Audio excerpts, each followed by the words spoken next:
Okay, we got another project here we're going to start now. It's a motor overhaul. It's an old one, it's been here for years. Get around to finishing it finally. So this is 71, I think. 76. So it's a 98 cubic inch motor. So it's got 4 3/4 bore with a 3 5/8 cylinders on it. So I think I found everything after the move except for the camshaft is missing. So, probably could get something else with it. So anyway, a few things we're doing. Basically, this motor is very unreliable. Blown head gaskets, blown this, blown that. Didn't run all that good. And broke a lot. Typical old motor that's not put together right. So these cylinders were honed, it looks like, to see what pistons we needed. So we got some new pistons here. I got to see if those are going to be fitted to that or not. Probably not. We got an old cam cover here. It looks okay, as far as I can tell, but supposed to put a new one on there. So I got 4 different ones to choose from. These things are all made wrong, basically. This one was actually returned. So the problem with all of these aftermarket cam covers is you have 2 dowel pin holes here, one up here, one down here. And if they don't line up, you got problems. Oh yeah, this was inspected all right. I never even opened up out of the package. Wonderful. Nice one. So this one. Yeah, this one's been opened up yet either. Oh well. These all are the same problem. Let's get the tripod over here. Cut this thing open so we can see what's going on.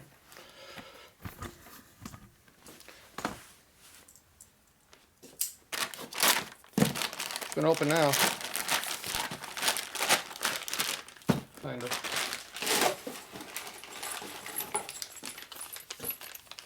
First thing is, most hardware that comes in kits is garbage. These ones here look like they might be alright. When you see lettering on top of the head of the bolt, that's usually a sign that someone cared about it, so it might be halfway decent. We'll find out. A lot of times they're garbage. You never know. These ones are out of the Midwest. Looks like the same ones. Got numbers on them, so that's a good sign. Maybe they got smart. They threw away the bolts and bought good ones. Okay. The problem with these can covers is that you have a dowel pin hole here and one up here, and that's what centers it on the top of the case, which is right over here. 1 dowel pin, 2 dowel pin.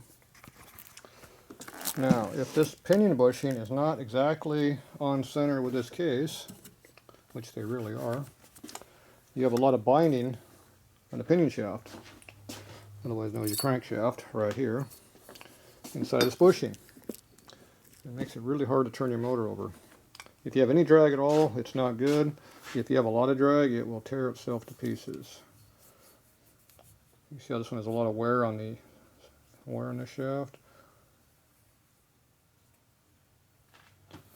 It's been in there for a while. So that's our problem. So what I do is I got 4 different cam covers to choose from, and we'll just put cam covers on there until we find one that lines up. If it doesn't line up, then I got to make a decision. Do I want to modify the dowel holes to make it fit, or do something else? Changing out the bushings in here doesn't really help you, because every time you put a bushing there, it changes the center line a little bit. More problems. So when you rebuild a stock cover that fit on a bike, maybe, maybe not, you never know. When you do this, the center line's probably going to change on you anyway, and it'll be different. It'll bind again. So it's not always a given to rebush it to make it work. About 50-50 I have problems with those. So anyway, we'll have to figure that out down the road. So I got 4 different covers for that. Got a brand new set of Ultima heads here to use. Pretty.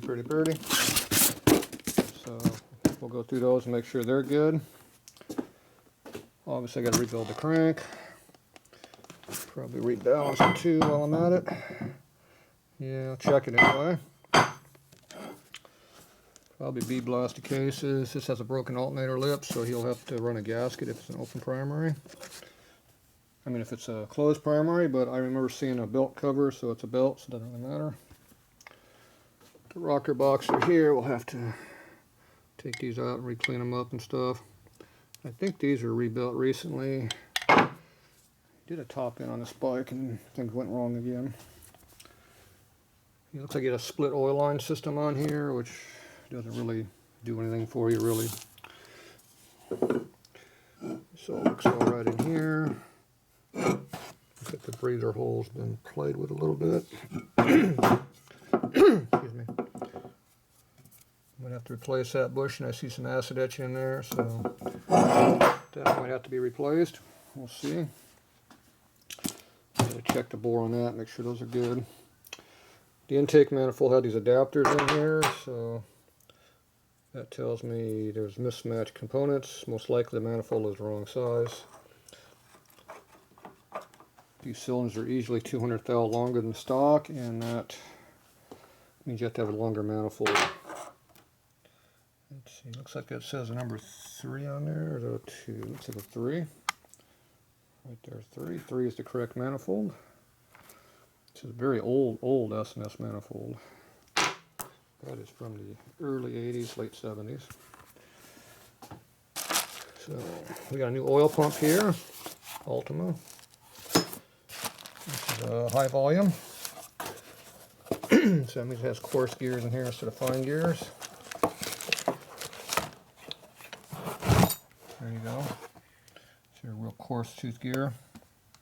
There's a stock pump here to come out of it.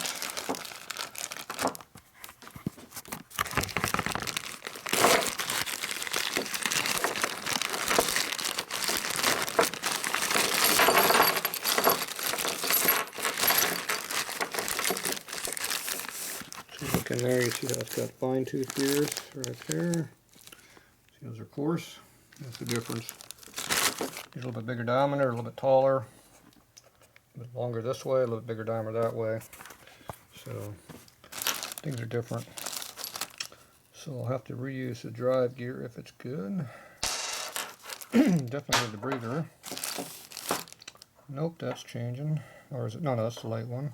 This has a late breather in it. The late breather has this big hole here, like a 5/16 or 3/8. The early ones have a little small, like a 1/8 inch, 3/16. The gears are different diameter. You have different cam gears. So this has been updated before. Where's the pinion gear? There's the pinion gear. Yep, it's got a late pinion gear. Early pinion gears are the teeth are full width. When they're half like that, it's late. Harley changed in mid-77. We also did a 5 and a 6 tooth oil pump drive gear. We count the teeth right here, 1, 2, 3, 4, 5, 6. That's a late one.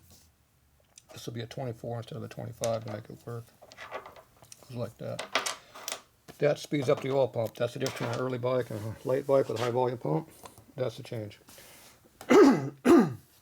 And then when they came out with the real high volume pump, then you really did something. Alright, we'll deal with all that. This here had a stock hydraulic lifter setup in it. Most big motors have the solids. We were doing an upgraded conversion to S&S aluminum deal here. We're going to put Evo lifters in it. So these are Evo lifters. They're a lot bigger diameter than these. They will wear a lot better. When you go to the bigger diameter, you gain about 90% less wear, which is a good thing. Looks like we got some new head bolts because those are all used looking. So this is the S&S conversion deal. I'll give you an aluminum lifter block. So it has all the alignments and stuff to make it work in a shovelhead motor. Using an Evolution cam. It gives you a lot better selection for cams. And then it uses the Evo lifter, which upgrades you. but it fits in the stock shovel motor. And then we have the conversion push rod here to make it all work. So I'm going to give you some clips here that never fit anything. So this is a cork style covers instead of the O-ring. The O-ring came out in mid '79. So this is the old cork style. See how you got the rubbers in there as a cork. So maybe with these set up it might work with this clip. If you use the O-ring one, you need about a 3-inch clip. This is a 2.8. It's a 1/4 inch too short, so there's no tension on your covers, it'll leak. So this has the old Dodge DS2 ignition in it. It's got 2 pickups on it. It's a single fire setup. Still using the crappy mechanical vents, they're always junk. That's why I don't like using this. I like going electronic ignition and get rid of this crap. Here's the cover conversion kit to make that work correctly. So, all this stuff here, we'll go through it, make sure it's good. Looks like it's got S&S rods in it already. Yep. What the hell is this here? S&S Evo rod. When did they make that? I don't recall this one before.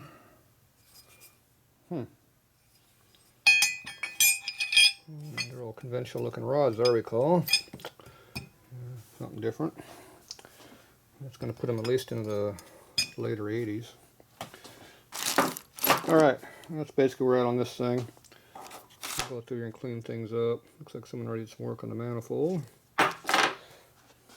Here's the old lifter blocks over here, which I don't think I'm going to be using much out of this file. Put the camera down again.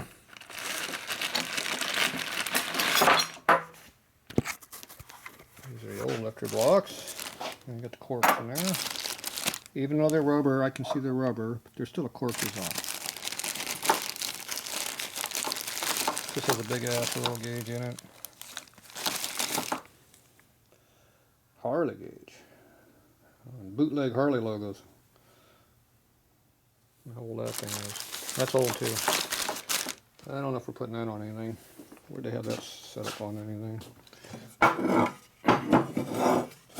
Usually that goes right here in the oil hole, but I'm not sure. Looks like they had some kind of a rubber line feeding the top end for all this stuff. See, this has got aircraft style fittings on it. This says line, rubber line. That's a weird setup. Then it had the crossover one here for something, which looks like they're going back to a 1-2 piece design, even though it's not set up that way. Yep, that one's missing. No fitting in there, so I don't know what they were doing. It's weird. Either way, we'll be fixing that. This here can be a through push rod oil system. Looks like this one is not a through because there's no holes through here. So that's probably because we're using stock rocker arms, which you cannot do that with. The hole goes all the way through the rocker arm. You can't use a through push rod oiling system. Stock rocker arms have a hole go through them. So we have to run oil lines on the outside. If you want to run internal oiling like an Evo, you have to run an S&S rocker arm. Big bucks. Alright, so not using any of this stuff. This here. Go through here and take out the piece I don't need. Looks like they're using aircraft fitting now. That's weird.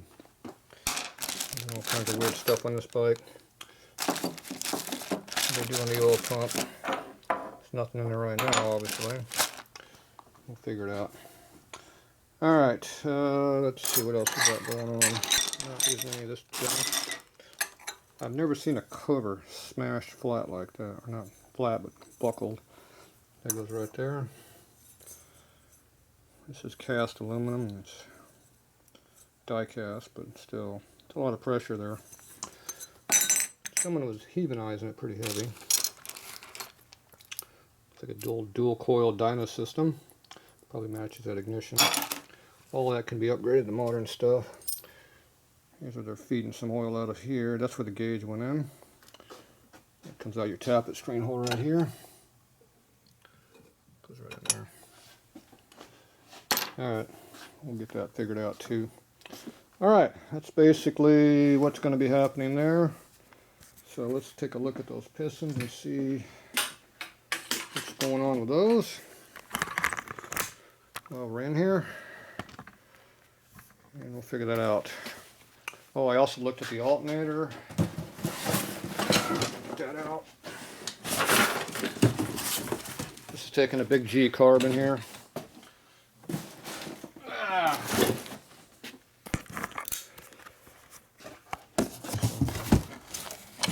There's a dual coil mounting system, I'm guessing. I'm not sure what the hell this abortion's supposed to be, but it is custom.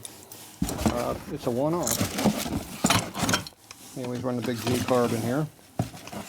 That means it has the big ass hole right there. Manifold wrench. Yep, that looks like a big ass hole there too. Maybe that's why the manifold looks different. Probably is. Alright, so that's the carburetor for it. We'll have to be clean that up and check that also. Here's the belt guard cover, so I know how to open belt drive on it.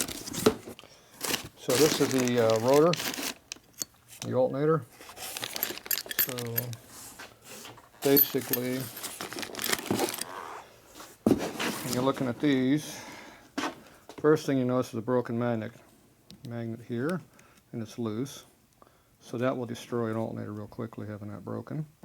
So that means the rotor's bad. The next thing is the stator has a bunch of flaking off insulation on the wires, which means it's been probably fairly hot. And so that's probably time for an upgrade. You can see how this thing looks like it had a lot of goo stuffed in here to try to make it seal so it didn't leak. This thing's about as hard as a rock. So basically this needs to be replaced with a new unit. So when they start looking like this, it's time to do something. The stator might still be usable, but with this insulation all coming off, at some point it's going to short out, and when it does, it'll not work anymore. It'll burn out the regulator, guaranteed. And he had some kind of ugly ass cover on the oil pump. We are not putting back on. At least I'm not doing it. Okay, let's get back to the rest of this stuff here. Chunk out of the way.